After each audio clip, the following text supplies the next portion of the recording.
Form హౌస్లో కూర్చున్నాం. అందరూ ఏమనుకుంటున్నారు అంటే ఏదో పని చేసుకుంటుండే, ఆయనకు ఉన్న అలవాటే కదా, ఇక ఇట్లా కూర్చొని ఏం చేసుకుంటున్నాం అనుకున్నాం. మేము ప్రగతి భవన్లో ఎవరిని విజిటర్స్ కలవని ఉంటే ఏమో అనుకున్నాం.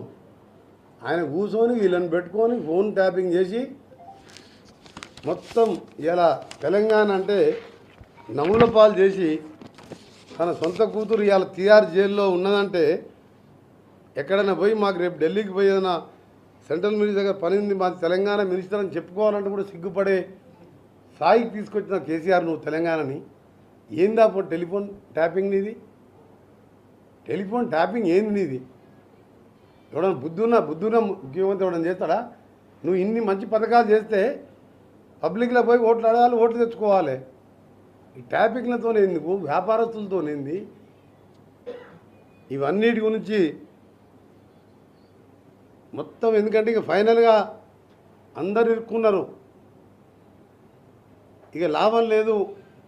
రేపు మాప ప్రభాకరరావు వస్తున్నాడు, ఆయన కూడా అప్రూవర్గా మారిపోతున్నాడు.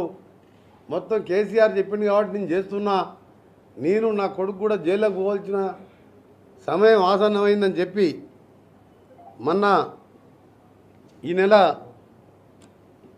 26 రోజు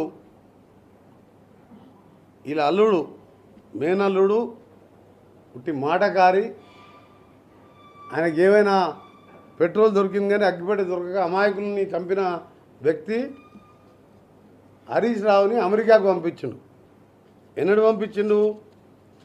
26 మే రోజు Emirates flight EK 525 flight number 4:35 AM departure అవుతుంది హైదరాబాద్లో 26 మేకు. మళ్ళీ హైదరాబాద్ రిటర్న్ ఎప్పుడు వచ్చిండు? వయా ముంబైకి వెళ్ళి నిన్న పొద్దున 7:30 AM నిన్న హైదరాబాద్లో దిగిండు. చికాగో పక్కకు అక్కడనో కొలరాడో చికాగో అక్కడక్కడనే తిరుగుతున్న దొంగ, టెలిఫోన్ దొంగ, మన ట్యాపింగ్ దొంగ ప్రభాకరరావు. ఆయన దగ్గర పోయి మాట్లాడి నువ్వు ఇప్పటింతలా రాకు, రాష్ట్ర ప్రభుత్వం రెడ్ కార్నర్ నోటీస్ ఇవ్వాలని చెప్పి కేంద్రానికి రాసి మేము నెల రోజులు అయింది. మేము రాసి మా ప్రభుత్వం రాసి నెల అయింది.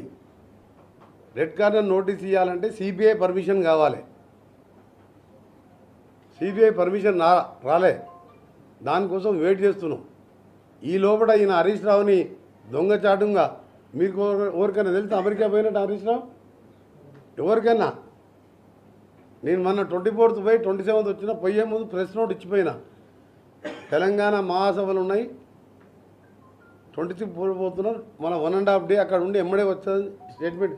ఎమ్మెల్యే అయినా, మినిస్టర్ అయినా, ప్రజాప్రతినిధి అయినా అది ఆనవాయితీ. ఎందుకంటే నీ కోసం వచ్చే వాళ్ళు ఉంటారు, నీ కాన్ఫిడెన్స్ చెప్పకుండా దొంగచాటుగా నువ్వు పోయి ఫ్యామిలీతోని ప్రభాకరరావుని కలిసి నువ్వు ఇప్పుడంతా అమెరికా హైదరాబాద్ రాకని చెప్పి వచ్చిన సంగతి. ఈ ఫ్లైట్ డీటెయిల్స్, అమెరికా పైన స్టాంపింగ్ మీకు ఎయిర్పోర్ట్లో దొరుకుతుంది, డేట్తో సహా చెప్పిన. ఆయన వచ్చిందంటే ఎమ్మడే